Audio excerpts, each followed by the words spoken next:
Hi everyone, welcome to the Department of Civil and Environmental Engineering. This year, we celebrate a monumental milestone, our 70th anniversary. For 7 decades, we have shaped the Singapore landscape, thanks to the dedication of our pioneers and alumni, whose contributions have been instrumental in nation building. Today, we honor their legacy and the lasting impact they have made on both Singapore and our department. While we reflect on our rich history, we also look ahead. Our groundbreaking research and innovations continue to address global challenges, from climate resilience to sustainability, as we strive to build a better future for generations to come. To mark this special occasion, we have an exciting lineup of events designed to bring our vibrant community together. We invite you to join us in celebrating our legacy and shaping the future. Stay connected, follow us on social media, or visit our website for event details. Mark your calendars, register for our events, and take this golden opportunity to reconnect with old friends, relive fond memories, and network with industry leaders. Let's celebrate 70 years of engineering excellence and many more ahead. Happy anniversary, CEE!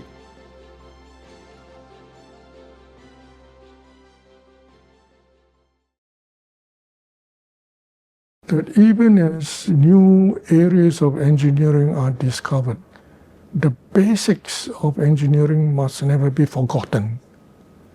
And the basics, actually, if you think carefully, is just common sense, That's why I've been telling all my colleagues, it's just common sense. Don't ever forget that. And you'll be surprised in life, as you go through life, you find that actually common sense is not so common, Not so common. But it's there in basic engineering, civil, electrical, mechanical. You're dealing with human beings at a very basic level, common sense, We must never lose that. Even though we may branch out into AI, artificial intelligence, and all these other areas, I wish the engineer will never forget his basic training. And he has seen me through so many other areas in life. I've been through the train system. Now I'm with the airport, Changi Airport. I've been through the water system, many other environmental systems. And the basic issue is, maybe I call it systems engineering, systems thinking, to be able to think through a big issue, identify which are the critical areas, pour in the research in those areas, and get the solution out. I will say the reason why I choose engineering, I will tell you the benefit of me. I'm not a scholar, right? I have never been a scholar. I did well in life because I studied engineering. Why? Engineering is a subject that teaches you to be numeric, to teach you to be analytical, to teach you how to understand logic, to teach you how to understand the big picture of things. Believe me, if you study engineering, it's a very good preparation for your faculty. I practiced engineering for 20 years, then I became a business leader because of my engineering training. Right? So the preparation for an individual to receive an engineering education is very important.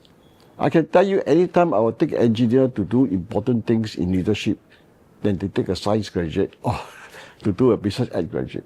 Some of my top people are engineers in training. Of course, some of them may not practice engineering, but the training is there. So I will tell them that treat this as a preparation for your future. Not straight away you get a job that is $6,000. Right? Where is your future?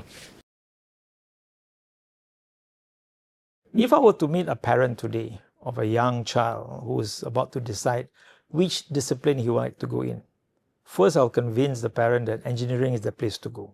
Why? Because engineering gives you a skill set that will last you for life. It gives you the ability to solve problems, to understand problems deeper and find solutions. The next level, I will encourage you to consider civil and environmental engineering. Why? Because as a discipline, it covers every aspect of human life, from the humble drain to the roof, to the buildings, to the satellites. All of this requires civil engineering skills. So I think if you are trained in that field, you will have first a job for life, but more importantly, you have a role for life in building a better human society. That's what I would tell the parents of today about the profession that they should consider for their young children. This tank may hold one possible solution to protecting Singapore's coastline. With a push, this wave is created and hits the shore. Sensors above measure the water level to analyze the impact on the shoreline. Data is compared when vegetation is added to the mix. We know that all of this vegetation can help us protect the coast. The level of protection depends on the species, depends on density, how dense you plant them, depending on the water level and depending on the height of this vegetation. The project Hydro Spins is one of 9 which the newly launched Coastal Protection and Flood Resilience Institute at NUS is working on.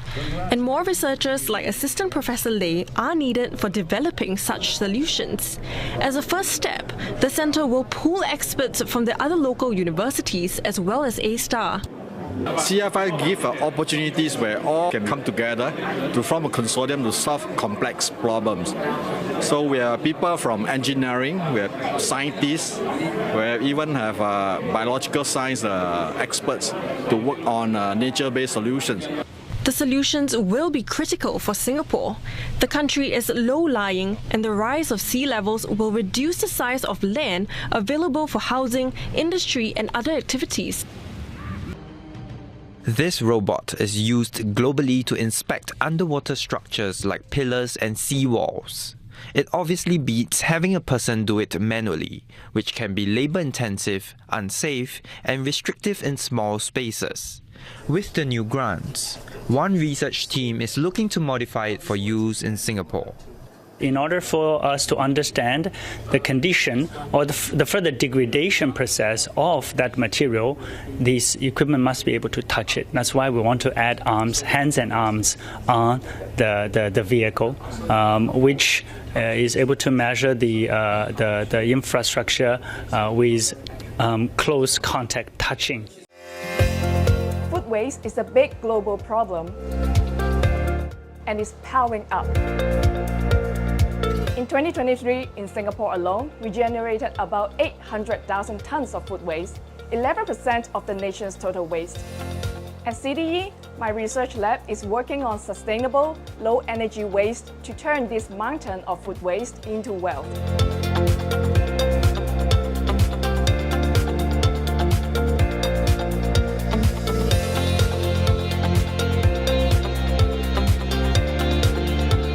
One innovative technology we are working on uses microwaves and microalgae to upcycle food waste into useful products. By applying low-energy microwave pulses to food waste rich in starch and sugars, we can create a mixture that supports the growth of microalgae. These microalgae are highly efficient at absorbing CO2 and can be harvested for producing biofuels, animal feed, and other high-value byproducts. Food wastage around the world has a huge environmental impact. Our technology offers a sustainable, scalable alternative, helping to build a circular economy where food waste is no longer a burden, but a valuable resource.